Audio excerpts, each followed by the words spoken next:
दोस्तों आप सभी का बहुत बहुत स्वागत है हमारे चैनल में। इस वीडियो के अंदर अभी हम लोग लूसेंट सामान्य ज्ञान इससे रिलेटेड जो है इम्पोर्टेंट 40 क्वेश्चन इस वीडियो में देखने वाले हैं। तो दोस्तों आप इस वीडियो को बहुत ध्यान से लास्ट तक देखिए। चैनल पर नया है तो चैनल को सब्सक्राइब कर बेल आइकन यानी जो घंटी का निशान है उसे ऑन करके ऑल नोटिफिकेशन पर क्लिक कर दें, ताकि जब भी मैं कोई न्यू वीडियो अपलोड करूँ उसका नोटिफिकेशन जो है आपको टाइम टू टाइम मिल सके।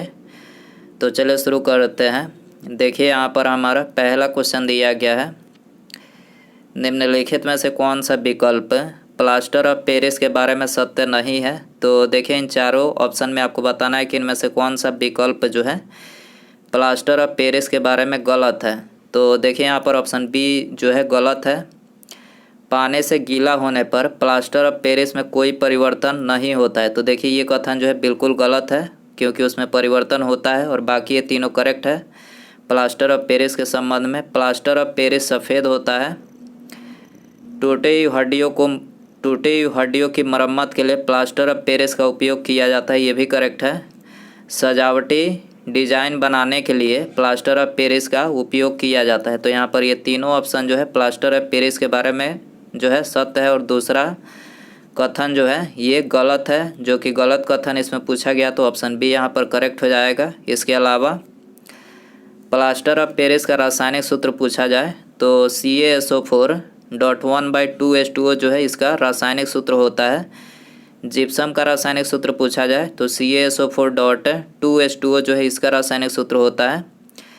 और प्लास्टर ऑफ पेरिस का उपयोग हड्डियों की मरम्मत में इसका उपयोग ये तो बता ही चुके हैं। यहाँ पर ये तीनों ऑप्शन जो है यहाँ पर पॉइंट बता चुके हैं, याद रखना है आपको।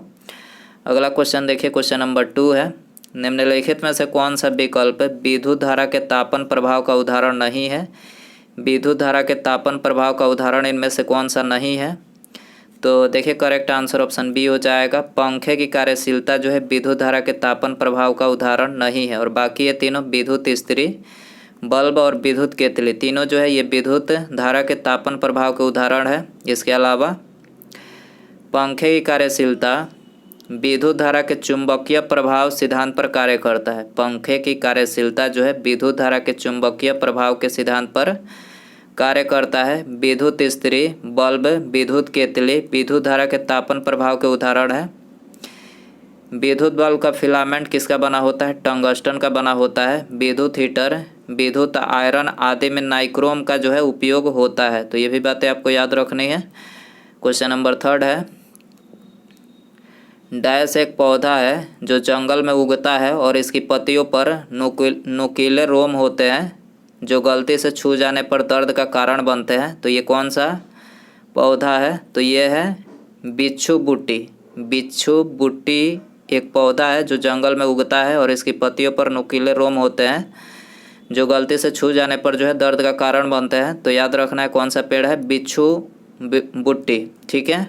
क्वेश्चन नंबर 4 है, वोल्ट मीटर एक ऐसा यंत्र है जो डैश की उपस्थिति का पता लगा सकता है। वोल्ट मीटर ऐसा यंत्र है इसकी उपस्थिति मतलब डैश की उपस्थिति का पता लगाता है। तो वोल्ट मीटर से क्या मापा जाता है। तो देखिए ये मापा जाता है विभवांतर। ठीक है, ऑप्शन डी यहाँ पर करेक्ट हो जाएगा। क्वेश्चन नंबर 5 है, भारत का कौन सा बायोस्फीयर रिजर्व 2018 में बायोस्फीयर रिजर्व यूनेस्को के विश्व नेटवर्क में शामिल होने वाला भारत का 11वां बायोस्फीयर रिजर्व बन गया है। तो ये कौन सा है। तो ये है कंचनजंगा, जो कि विश्व नेटवर्क में शामिल होने वाला, यूनेस्को के विश्व नेटवर्क में शामिल होने वाला भारत का 11वां बायोस्फीयर रिजर्व बन गया है। ठीक है। नाभिकीय ऊर्जा के विकास से संबंधित कौन सा भारतीय संगठन कोलकाता में स्थित है। नाभिकीय ऊर्जा के विकास से संबंधित कौन सा भारतीय संगठन कोलकाता में स्थित है। तो ये परिवर्तित ऊर्जा साइक्लोट्रॉन केंद्र जो है ये कहाँ पर स्थित है, कोलकाता में स्थित है। ऑप्शन सी करेक्ट हो जाएगा। इसके अलावा भाभा परमाणु अनुसंधान केंद्र यानी बार्क, ये कहाँ पर है, मुंबई के ट्राम्बे में स्थित है। परमाणु खनिज अन्वेषण और अनुसंधान निदेशालय हैदराबाद में स्थित है। इंदिरा गांधी परमाणु अनुसंधान केंद्र कलपक्कम तमिलनाडु में स्थित है। परमाणु ऊर्जा आयोग का मुख्यालय कहाँ पर है, मुंबई में है। साहा नाभिकीय भौतिकी संस्थान कहाँ पर है, कोलकाता में स्थित है। तो ये सारी बातें याद रखनी है आपको। क्वेश्चन नंबर 7 है, विद्युत धारा मापने के लिए प्रयुक्त होने वाले यंत्र को डैश कहा जाता है। विद्युत धारा मापने के लिए प्रयुक्त होने वाले यंत्र को क्या कहा जाता है? तो देखिए इसको जो है अमीटर बोला जाता है। ठीक है, ऑप्शन डी यहाँ पर करेक्ट हो जाएगा। इसरो के सबसे शक्तिशाली रॉकेट GSLV मार्क 3 को डैश का उपनाम दिया गया है। डैश उपनाम दिया गया है। तो GSLV मार्क 3 को किस उपनाम से जाना जाता है? Fat boy. ठीक है, फैट बॉय के नाम से जाना जाता है। ऑप्शन डी यहाँ पर करेक्ट हो जाएगा। दोस्तों वीडियो पसंद आ रहा है तो प्लीज़ वीडियो को लाइक करें, अपने दोस्तों में शेयर करें और चैनल पर नया है तो चैनल को सब्सक्राइब करके बेल आइकन प्रेस करें। ठीक है, अगला क्वेश्चन देखते हैं। वह कौन सी भारतीय चित्रकला शैली है जिसमें युद्ध, सोने और कीमती पत्थरों की सजावट है और इसमें हिंदू देवताओं विशेष रूप से भगवान कृष्ण को दर्शाया गया है? तो ये कौन सा भारतीय चित्रकला शैली है? तो देखिए यह है तंजौर पेंटिंग। ठीक है, तो आंसर हो जाएगा ऑप्शन डी। क्वेश्चन नंबर 10 है।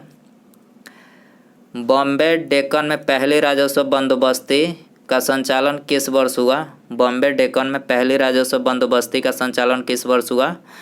तो देखिए इसका संचालन जो है 1820 में हुआ। ठीक है, क्वेश्चन इसके अलावा रैयतवाड़ी प्रणाली का जनक सर टॉमस मुनरो है। रैयतवाड़ी प्रणाली का जनक कौन है? Sir Thomas Munro. Madras presidency में टॉमस मुनरो ने इस व्यवस्था को 1820 के आसपास जो है लागू किया था। क्वेश्चन नंबर 11 है। भारत में डैश एक भ्रष्टाचार निरोधक संस्था है जो लोक प्राधिकारियों द्वारा किए जाने वाले कुप्रबंधन के खिलाफ व्यक्तियों से प्राप्त शिकायतों की जांच कर सकती है। तो ये कौन सी संस्था है? तो यह है भारत में लोकपाल संस्था है। लोकपाल एक भ्रष्टाचार निरोधक संस्था है जो लोक प्राधिकारियों द्वारा किए जाने वाले कुप्रबंधन के खिलाफ व्यक्तियों से प्राप्त शिकायतों की जांच कर सकती है। तो ऑप्शन यहाँ पर करेक्ट हो जाएगा। भारतीय राजमार्ग संपर्क के उत्तर दक्षिण और पूर्व पश्चिम कॉरिडोर डैश एक दूसरे को प्रतिच्छेदित करते हैं। तो झांसी कॉरिडोर झांसी में जो है एक दूसरे को प्रतिच्छेदित करते हैं। ठीक है, भारतीय राजमार्ग संपर्क के उत्तर दक्षिण और पूर्व पश्चिम कॉरिडोर जो है झांसी में एक दूसरे को प्रतिच्छेदित करते हैं। तो ऑप्शन बी करेक्ट हो जाएगा। इसके अलावा उत्तर दक्षिण तथा पूर्व पश्चिम गलियारा परियोजना के अंतर्गत क्रमशः NH44 तथा NH27 आते हैं। ये दोनों राष्ट्रीय राजमार्ग उत्तर प्रदेश के झांसी में एक दूसरे से मिलते हैं।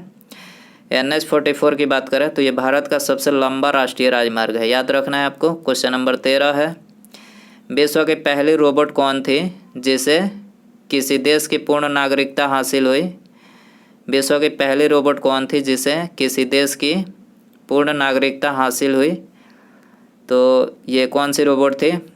तो देखिए ये थी सोफिया। ठीक है, ऑप्शन डी करेक्ट हो जाएगा। 14 है। निम्नलिखित में से कौन सी पर्वत श्रृंखला बलित पर्वतों का उदाहरण है? बलित पर्वतों का उदाहरण है कौन सी पर्वत श्रृंखला? तो ये है हिमालय। करेक्ट आंसर बी हो जाएगा। जनसंख्या वृद्धि के सिद्धांत को किसने विकसित किया? जनसंख्या वृद्धि के सिद्धांत को किसने विकसित किया? तो ये माल्थस ने विकसित किया। ठीक है, माल्थस। ऑप्शन सी यहाँ पर करेक्ट हो जाएगा। क्वेश्चन नंबर 16 है। 1944 में भारतीय पुरातत्व सर्वेक्षण के महानिदेशक के रूप में किसने पदभार संभाला और हड़प्पा की खुदाई का जिम्मा लिया? किसने किया? तो ये किया था रेम व्हीलर ने। ठीक है, तो ऑप्शन डी यहाँ पर करेक्ट हो जाएगा। भारतीय निर्यात संगठन के महासंघ द्वारा विकसित मोबाइल ऐप जो अंतर्राष्ट्रीय व्यापार करने के लिए आवश्यक जानकारी की एक विस्तृत श्रृंखला प्रदान करती है उसे डैश कहा जाता है? तो उसे क्या कहा जाता है? निर्यात मित्र कहा जाता है। ठीक है, ऑप्शन डी करेक्ट हो जाएगा। संयुक्त राष्ट्र विश्वविद्यालय कहाँ स्थित है? Very important question. Tokyo Japan में स्थित है। करेक्ट आंसर सी हो जाएगा। मैगी खाने से कौन सी बीमारी होती है? तो देखिए मैगी खाने से जो है कैंसर होता है। ठीक है, ऑप्शन सी करेक्ट हो जाएगा। इनमें से किस स्विच पेशेवर टेनिस खिलाड़ी ने 8 विंबलडन खिताब और लगातार 5 US ओपन खिताब जीतकर रिकॉर्ड बनाया है? तो किसने बनाया है?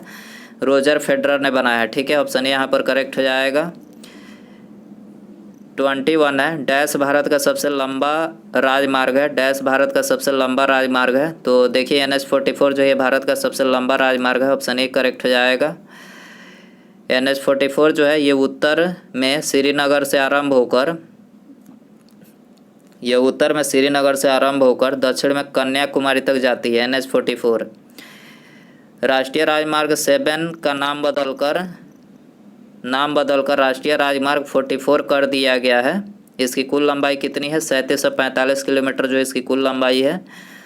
भारतीय राष्ट्रीय राजमार्ग प्राधिकरण का गठन भारतीय राष्ट्रीय राजमार्ग अधिनियम 1988 के तहत किया गया। क्वेश्चन नंबर 22 है, प्रसिद्ध सिंधु घाटी स्थल मोहनजोदड़ो की खुदाई किस प्रख्यात भारतीय पुरातत्वविद द्वारा की गई थी? किसके द्वारा की गई थी? तो ये RD बनर्जी द्वारा की गई थी। RD Banerjee, option C correct हो जाएगा। भूमध्य सागर और लाल सागर को कौन सी नहर जोड़ती है? भूमध्य सागर और लाल सागर को कौन सी नहर जोड़ती है? सुएज नहर जोड़ती है, ऑप्शन बी करेक्ट हो जाएगा। सुएज नहर की बात करें तो सुएज नहर इसका निर्माण कार्य 1869 में पूर्ण हुआ था। इसकी लंबाई लगभग 168 किलोमीटर है। मिस्र ने सुएज नहर का राष्ट्रीयकरण 1956 में किया। पनामा नहर मानव निर्मित नहर है जो प्रशांत महासागर तथा अटलांटिक महासागर को जोड़ती है और इसकी लंबाई कितनी है? तो देखिए इसकी लंबाई लगभग जो है 82 किलोमीटर है। 24 है, डैश भारतीय वर्दीधारी सैनिकों को वीरता के लिए युद्ध के दौरान दिया जाने वाला उच्चतम सम्मान है। तो कौन सा है? तो यह है परमवीर चक्र। ठीक है, परमवीर चक्र जो है भारतीय सैनिकों को, वर्दीधारी जो भारतीय सैनिक होते हैं उनको वीरता के युद्ध के दौरान दिए जाने वाला जो है ये उच्चतम सम्मान है। ठीक है, तो ऑप्शन डी करेक्ट हो जाएगा। परमवीर चक्र की बात करें तो इसकी स्थापना जो है 26 जनवरी 1950 को की गई थी। प्रथम परमवीर चक्र मेजर सोमनाथ शर्मा को दिया गया था। ये भी बातें याद रखनी है। 25 है, निम्न स्तरीय वस्तुएं निम्नलिखित में से किससे संबंधित है? निम्न स्तरीय वस्तुएं किससे संबंधित है? तो देखिए ये संबंधित है आय प्रभाव ज़्यादा मजबूत है प्रतिस्थापन प्रभाव से। ठीक है, तो ऑप्शन बी यहाँ पर करेक्ट हो जाएगा। राष्ट्रीय राजमार्ग NH44 किन दो स्थानों को आपस में जोड़ता है? तो NH44 जो है ये जोड़ता है श्रीनगर से कन्याकुमारी को, ऑप्शन ए यहाँ पर करेक्ट हो जाएगा। निम्नलिखित में से कौन सा हड़प्पा स्थल शिल्प कलाओं के उत्पादन से संबंधित नहीं है? शिल्प कलाओं के उत्पादन से संबंधित नहीं है, कौन सा हड़प्पा स्थल?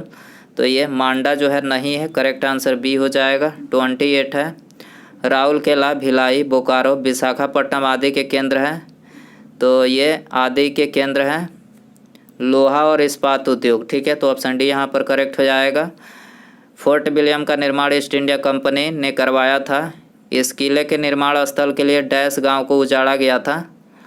तो ईस्ट इंडिया मतलब फोर्ट विलियम का निर्माण जो है इसको बनाने के लिए किस गांव को उजाड़ा गया था? तो गोविंदपुर को जो है उजाड़ा गया था। ठीक है, तो ऑप्शन डी करेक्ट हो जाएगा। निम्नलिखित में से कौन सा एक सर्च इंजन नहीं है? Very important question. तो इंस्टाग्राम जो है ये सर्च इंजन नहीं है, बाकी तीनों याहू, गूगल और बिंग तीनों जो है यहाँ पर सर्च इंजन है। तो ऑप्शन बी इंस्टाग्राम यहाँ पर करेक्ट हो जाएगा। लोकसभा की पहली महिला स्पीकर किसे नियुक्त किया गया था? तो लोकसभा की पहली महिला स्पीकर मीरा कुमार को जो है नियुक्त किया गया था, ऑप्शन बी करेक्ट हो जाएगा। किस अनुच्छेद के अंतर्गत भारत के राष्ट्रपति मृत्युदंड की सज़ा पाए हुए व्यक्ति को क्षमा, फांसी स्थगन या सज़ा में कमी कर सकते हैं? किस अनुच्छेद के अंतर्गत? तो ये कर सकते हैं अनुच्छेद 72 के अंतर्गत। ठीक है, तो ऑप्शन डी यहाँ पर करेक्ट हो जाएगा। निम्नलिखित में से कौन निर्धारित करता है कि विभिन्न प्रोग्राम इंटरनेट पर डाटा का आदान प्रदान कैसे करते हैं? तो देखिए ये है hyper text transfer protocol, hyper text. ठीक है, तो ऑप्शन यहाँ पर करेक्ट हो जाएगा। डैश संयुक्त राष्ट्र की विशिष्ट एजेंसी है जो अंतर्राष्ट्रीय स्तर पर स्वास्थ्य संबंधी मामलों का निर्देशन और समन्वय करती है। तो ये कौन सी संस्था है? तो ये है WHO। ठीक है, तो ऑप्शन सी यहाँ पर करेक्ट हो जाएगा। किस स्थान को भारत के सिलिकॉन वैली कहा जाता है? तो भारत के सिलिकॉन वैली जो है बेंगलुरु को कहा जाता है, बेंगलुरु को, ऑप्शन सी यहाँ पर करेक्ट हो जाएगा। झारखंड के उत्तर में स्थित राज्य है। झारखंड के उत्तर में कौन सा स्थित राज्य है? तो बिहार राज्य स्थित है। ठीक है, झारखंड के उत्तर में बिहार है, बी करेक्ट हो जाएगा।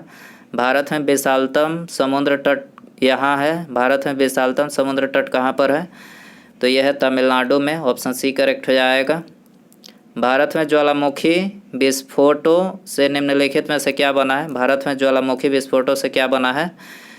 तो इससे बना दक्षिण पठार। ठीक है, दक्षिण पठार बना, ऑप्शन ए करेक्ट हो जाएगा। क्वेश्चन नंबर 39 है, वह पठार कौन सा है जिसमें पश्चिमी और पूर्वी दोनों ओर बहने वाली जल निकास प्रणाली है? वह पठार कौन सा है जिसमें पश्चिमी और पूर्वी दोनों ओर बहने वाली जल निकास प्रणाली है? तो यह है मालवा पठार। ठीक है, ऑप्शन ए करेक्ट हो जाएगा। उसके बाद यहाँ पर हमारा अगला क्वेश्चन है, निम्नलिखित में से किस शहर में विश्व का दूसरा सबसे लंबा समुद्र तट स्थित है? किस शहर में विश्व का दूसरा सबसे लंबा समुद्र तट स्थित है? तो दोस्तों ये आपके लिए होमवर्क क्वेश्चन रहेगा। ऑप्शन है आपके पास मुंबई, कोलकाता, पुडुचेरी या फिर चेन्नई। दोस्तों यदि आपको इसका आंसर पता हो तो कमेंट बॉक्स में ज़रूर बताएं, और वीडियो पसंद आया हो तो प्लीज़ वीडियो को लाइक करें, अपने दोस्तों में शेयर करें, और चैनल पर नया है तो चैनल को सब्सक्राइब करने के बाद बगल में एक बेल आइकन आएगा, उसे ऑन करके उस पर क्लिक कीजिएगा तो ऑल नोटिफिकेशन आएगा, ऑल नोटिफिकेशन पर क्लिक कर दीजिएगा। ठीक है, मिलते हैं अगले वीडियो में। नमस्कार, जय हिंद, जय भारत।